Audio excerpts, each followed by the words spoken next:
Following the death of Pope Francis on Easter Monday and his funeral at St. Peter's Basilica, the Catholic Church is now entering a solemn and pivotal moment in its history. Attention has now shifted to the upcoming Conclave, set for May 7th, where Cardinals from across the globe will gather to elect the next leader of the world's 1.4 billion Catholics. Pope Francis, the first Latin American and Jesuit pontiff, leaves behind a 12-year legacy defined by humility, reform, and a deep commitment to social justice.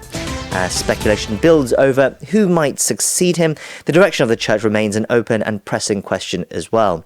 To reflect on Pope Francis' life and the prospects of the upcoming conclave, we're joined today by a special guest, Father Frederick Keiser of the Legionaries of Christ. Father Fredrick currently serves at the Seoul base of the Order. He's here with us now in the studio. Father Frederick, hello, and thank you for stopping by today. Thank you for having me. Yeah. So, before we begin, Father Frederick, can you tell us a little bit about yourself and also the order you're in, the Legionaries of Christ, its mission and its activities? Yes, so I'm from a religious order called the Legionaries of Christ. In Korean, it's called a sudohae, right? So you mentioned that Pope Francis was a Jesuit. That's also a religious order. So I am just another member of another religious order that we happen to be international, and I just happen to be stationed here in Seoul. Although my situation was a little special because I was stationed in Chile, and they actually asked me if I would volunteer to come here to Korea to help, because we didn't have enough priests working here. So I came here, volunteered to come here 7 years ago with the commitment of learning the language as best I can. And I've been here ever since then, and I'm very happy working here. So. How are you finding your time here? I really love it. Luckily, I like the food. I love the people. I love the culture. I'm really enjoying my ministry here in Korea. It's been very fulfilling. And understand the order operates under the authority of the Pope as part of the pontifical right. Can you explain a bit more about what that means as well? Yes. So when you have a religious order, they always start small, but then when they grow large enough, they no longer depend on a single diocese. At a certain point, the Vatican can decide to make that order depend on the Church as a whole. So they start to depend on the Vatican. So that's when it's called a religious order of pontifical right. That the Legion of Christ is one of those, along with the Jesuits, the Franciscans, and so many Salesians, and so many other orders that do the same thing. Yeah. Okay, so does that mean that there has been communication with the Pope, with you or your order? I would say an order of pontifical right. Most of the time they study in Rome. Okay. So you get opportunities to see the Pope, but it's not something really special. There are lots of people who get to do that as well. But I was able to have some minimal interactions with the Pope and see things in Rome. Okay. How they would happen there. Yeah. So can you tell us about your experience meeting Pope Francis? Sure. Well, I think it might be appropriate in my last year in seminary, before becoming a priest. That's when Pope Benedict resigned from the papacy and when Pope Francis was elected. And so in that time, I was in Rome. And I got to see the amazing process of the black and white smoke. Oh, so you were there? Yeah, I was there when the conclave happened and when he was elected, right? So it was very exciting, those 2 days, because that election in particular happened over 2 days. There were 2 times a day where they would vote, and if they have not been able to elect a pontiff, black smoke comes out of the chimney out of the Sistine Chapel. If they are able to elect one, white smoke comes out. So the day before he was elected in the evening, I went to check. I was there in St. Peter's Square, and I saw the black smoke come out. The next day, unfortunately, I had a test that I had to prepare for and study for. So I stayed at the seminary that day, but I had open on a monitor, a streaming to see, when the smoke came out. Right. And it came out white. Yeah. So as fast as I could, I ran. I took a bus and I ran to St. Peter's Square, and I was able to be there when Pope Francis came out for the first time, and we found out that we had a new pontiff. I was there. The plaza was electric. Everyone was so excited, and nobody really expected Cardinal Bergoglio to become Pope, to become Pope Francis at the time. Yeah, so I was actually there when it happened. Right, you were one of the first people who saw him as Pope then. That's yeah, interesting. Yeah, okay. I mean, there was a large crowd there, but I was one of the first. Yeah. As you said, it was unexpected that he would become Pope. So then what have you made of his papacy? What have you made of him as the Pope? What do you think his important achievements were and the legacy he leaves behind, do you think, now? Yeah. I think he did so much to help the church change its perspective. And I think one thing, there are a few messages that he just said over and over again that the church needed to learn. He always said, we need to focus less on sin and more on mercy, more on God's mercy. He actually, in 2016, made a special year to celebrate God's mercy. And you could go to Rome and get special prayers, and he made a year of mercy, right? And so constantly preaching mercy. No matter what you've done, God can forgive you. And we, the church, we should also do that. That is definitely one of the messages of Pope Francis. Stop focusing on sin and let's focus more on mercy, right? And bringing people in. I would say another aspect is constantly talked about peace and reaching out to those that are different from us. He challenged us to reach out to the margins, to go out to the people that were forgotten, to the poor, and reach out to everyone, even those who are different from us.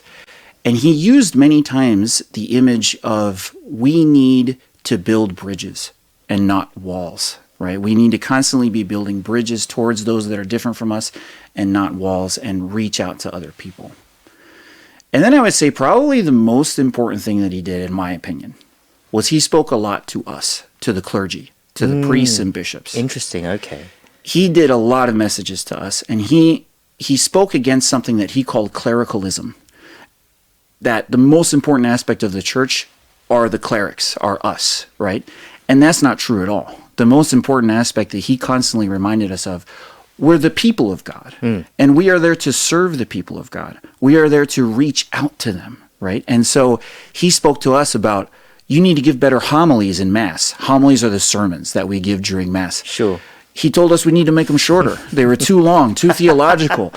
Speak simply to the people. Reach out more. And there might have been a tendency before that we were looking to maintain traditions, and he was inviting us to, no, we need to open up and make sure that everyone feels open to the church, right?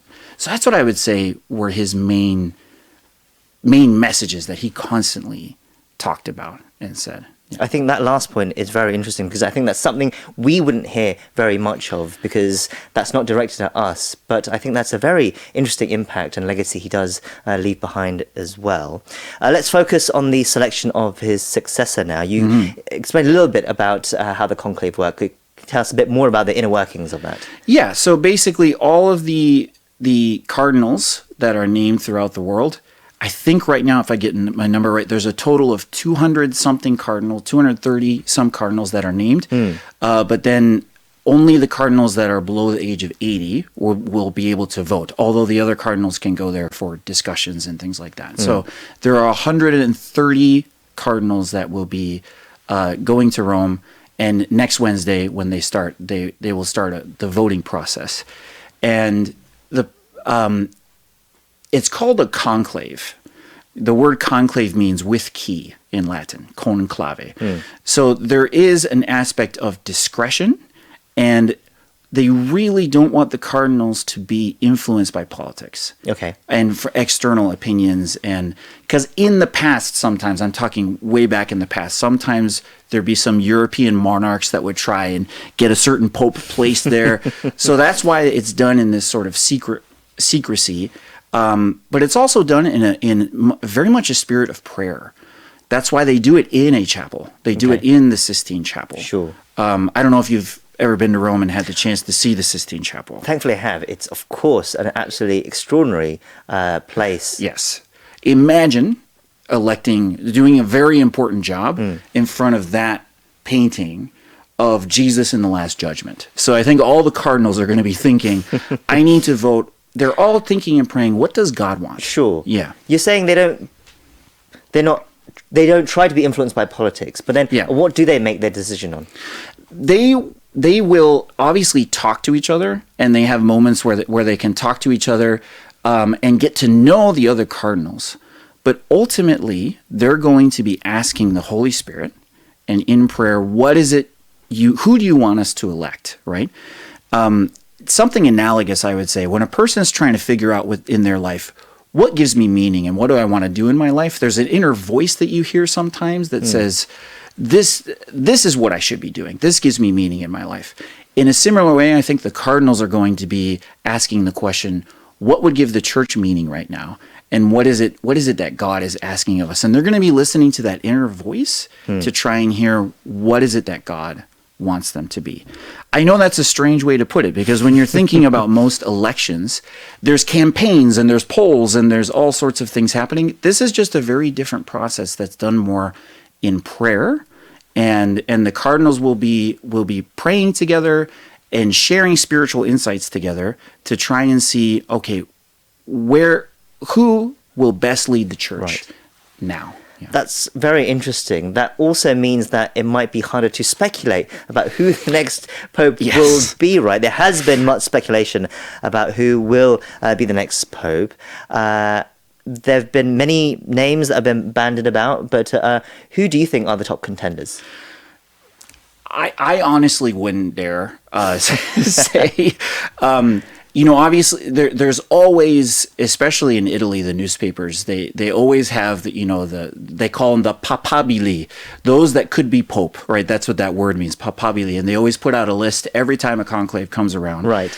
And they're always wrong. In the end, at least that's what I've seen. They always know, and it's really hard because, like as I said, the process is much more of a spiritual one. It's very hard to see who it could be. Right. While the newspapers named 12 likely papal contenders recently, only 3 from outside the Western world. Yeah. And for South Korea, it caused a lot of a stir because there was one cardinal from South Korea who was named Cardinal Lazaro Yuhung-sik. Yes. The term K-Pope has been mentioned quite a lot recently. But can you tell us what you know about Cardinal Yu and what you make of his name being under consideration? It makes sense because he was originally here. He was just a bishop. He was a bishop of Daejeon. And then he was asked to go to Rome to start to actually work in the Vatican close to Pope Francis. And that's when he was made a cardinal. So Pope Francis saw him working, really liked how he was doing it, and then made him cardinal. He worked in the dicastery for the clergy. So that means he's working on seminarians' formation and on priests. And so a lot of this, what I was talking about, clericalism, he worked hand in hand with Pope Francis to try and break that and try and get it so that we are reaching out to more people. He very much thinks like Pope Francis. I actually read a little article when he heard that he was on the list of 12 people. He kind of laughed and said, I don't know where they're getting that from. But he was like, I mean, it could happen. It could happen. He speaks Italian. He was very close to Pope Francis. He even mentioned as well that, for example, when the martial law thing happened here, Pope Francis actually asked him personally about it. Is everything okay? So that's why I think he might be on the list. And I think it would be wonderful. One reason it would be really cool as well is because in 2027, here in South Korea, they will have the World Youth Day. Right, of course. It'll be here in South Korea. So that would be...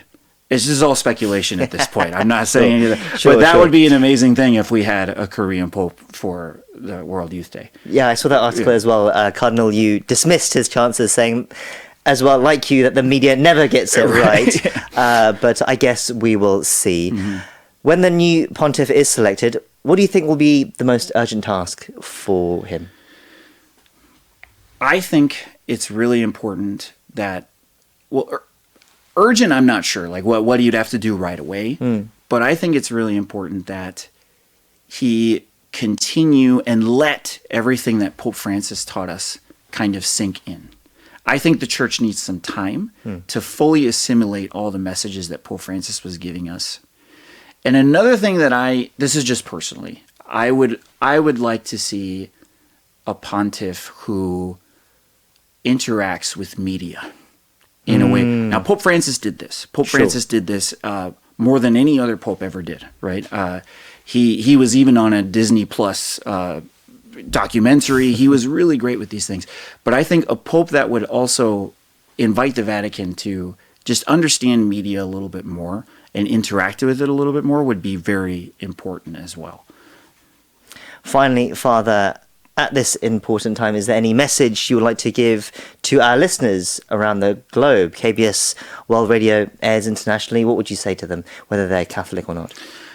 I would say going with the same sort of messages that Pope Francis gave us, listen to each other. You know, I think around the world there's a lot of division going on, even here in Korea. A lot of things going on, a lot of opinions out there. Truly listen to each other, to enter into a dialogue. Take the time to listen to other people who think differently than you. And that's the only way that you'll be able to have true dialogue. That's what I would say. It goes right in line with Pope Francis' message as well.